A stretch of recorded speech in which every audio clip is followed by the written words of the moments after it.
umum tahu minggu ini nama pelakon dan pengacara Jana Nick tular disebabkan ada yang mendakwa pelakon itu mempersendakan nama salah seorang ahli kumpulan popular Korea, siapa lagi kalau bukan Blackpink, dan mendapat komen yang pelbagai dari peminat-peminat fanatik kumpulan ini. Dalam pada itu, penyanyi yang popular dengan lagu Pernama, Naim Daniel, sebelum ini juga pernah menghadapi situasi yang sama ketika beliau memuat naik gambar yang disunting bersama Rosie, salah seorang ahli kumpulan tersebut, dan Naim berkongsi pengalaman dan isu tersebut di aplikasi baru iaitu Clubhouse. Naim Daniel, hai. Apa khabar?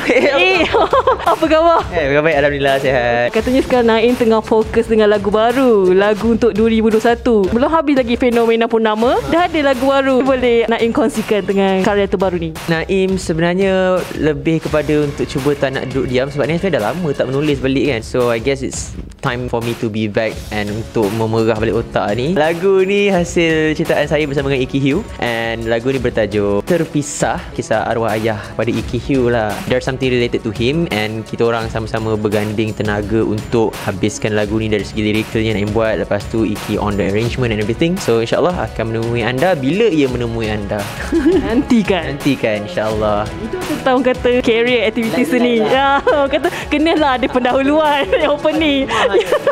Itu mukadimahnya. Baru ni Naim ada mengulas tentang isu yang terjadi kepada Jana Nick di dalam satu aplikasi yang tengah trending sekarang, Clubhouse. Kita tahu isu yang berlaku terhadap Jana Nick dihentam oleh peminat-peminat fanatik Korea kan. Jadi apa yang membuatkan Naim mengulas tentang isu itu di dalam aplikasi ini? First of all, adakah news ni Jana akan cover kat Melody nanti? Cing.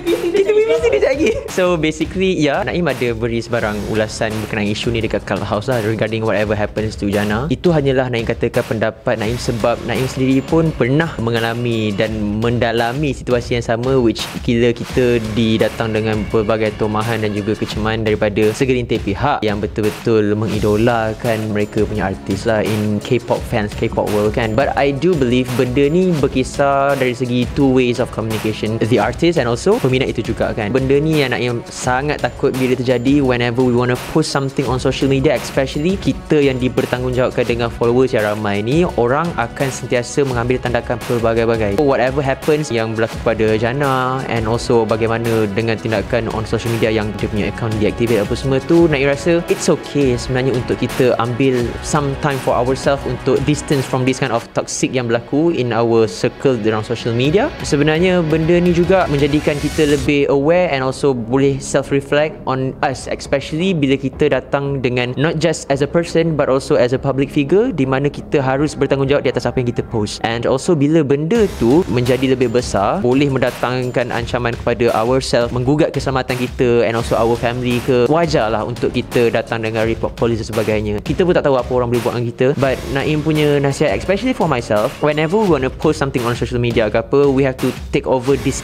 three method, which is sama ada benda tu beneficial, and another thing, adakah benda tu akan menggurus hati orang, and yang ketiganya, adakah benda tu bila kita baca kita akan sakit hati as a person yang kita so called netizen. Kita kena letak diri kita in both ways, such as sebagai netizen pun ya, and also sebagai the public figure pun ya. So kita bertanggungjawab atas apa kita post lah. Jadi ada yang bersetuju dengan pendapat Naim, pandangan Naim. Ada katanya Naim ni matang dalam memberikan ulasan tentang isu yang terjadi ni. Apa yang Naim boleh katakan? Naim suka bergaul dengan orang-orang yang lebih dewasa lah, especially dalam industri kan. Sebab Naim mula pun baru lagi daripada umur 8 tahun Naim start. Naim anggap benda tu as a blueprint, di mana kita cedok pengalaman mereka, whatever they did wrong in the past ke apa, kita boleh jadikan untuk bekalan di masa sekarang. And tambah-tambah bila kita didatangi dengan pelbagai tomahan beribu-ribu orang sehari-hari ni kan. Sebab Naim pun percaya Naim bukan sempurna, Naim sendiri pun akan ada buat masalah from time to time, tapi the way kita wanna manage untuk contain and also menjaga the damage control tu, it's up to us. Sama ada kita lagi nak simbah minyak kepada api kan, ataupun kita tak simbah air ke api kan. Whatever it is, it's never too wrong dari segi the public figure and also the netizen untuk berlaku baik sama sendiri. And ada banyak lagi benda yang kita nak fokuskan di fasa pandemik ni selain daripada masalah perbalahan minat dan sebagainya ni kan. Ada juga yang tidak bersetuju dengan pandangan Naim kan. Ada yang kata Naim ni lantang ketika isu tengah panas, tengah macam berleluasa, Naim dah bagikan pandangan. Jadi apa yang Naim boleh katakan mereka-mereka inilah macam lantang lah Naim ni kan.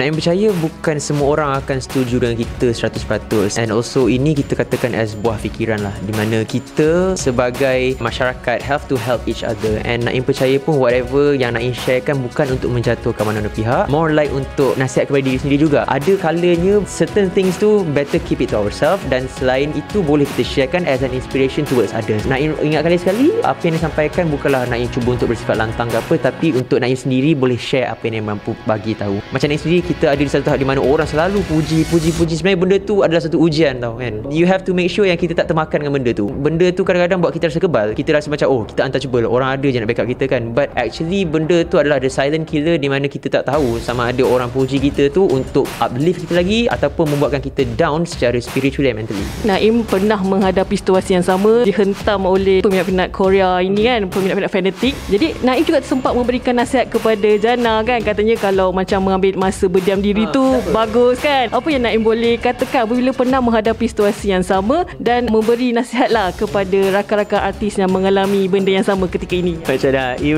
dulu nak edit je lagi gambar Rose semua kan. Saya pun nak Blackpink macam mana kan. Tapi I know at certain point we have to come to a stop, di mana benda ni tak sepatutnya jadi sebagai satu yang kita nak normalize kan.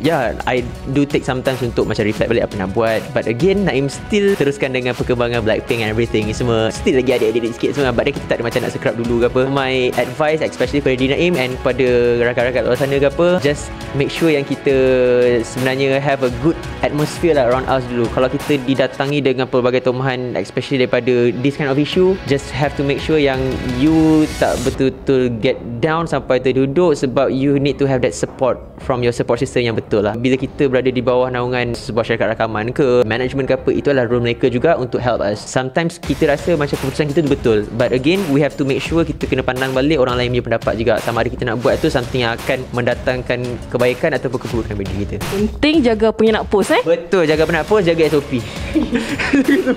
Yang mula-mula tu terpanggil sebab apa tu? Bukan saya saja nak komen pasal Jana ke bagaimana? Sebenarnya Naim sebab baru start main Clubhouse hari tu kan, tiba-tiba dapat ada room tu, okey masuk, okey, sebenarnya nak dengar je, padahal tiba-tiba kena bercakap lah. Saya cakap lah apa yang saya rasa mungkin terbuku kan, saya cakap je, bukan apa pun.